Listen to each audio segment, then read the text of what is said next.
আমার হাতের শিল্পকলা দেখাবো।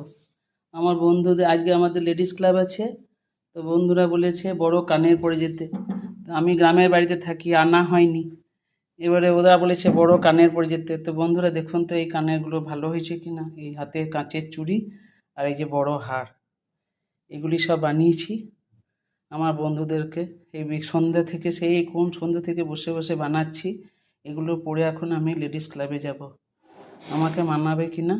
আমার বন্ধুরা লিখেছে, যা যা লিখেছে, কাচের চুড়ি, বড় হার আর বড় কানের, আর হলুদ শাড়িটা আমি যা হোক ম্যাচ করতে পেরেছি। ছিল হলুদ শাড়িটা আমার ঠাকুমা আমাকে দিয়েছিল, সেই শাড়িটাই বের করেছি কোনো রকমে। আর এই ফুলটা চেয়ে চিনতে জোগাড় করেছি। দেখুন তো সুন্দর হয়েছে কিনা, আমার বন্ধুদের কাছে যেতে পারবো কিনা। আপনারা একটু যদি বলে দেন ভালো হয়।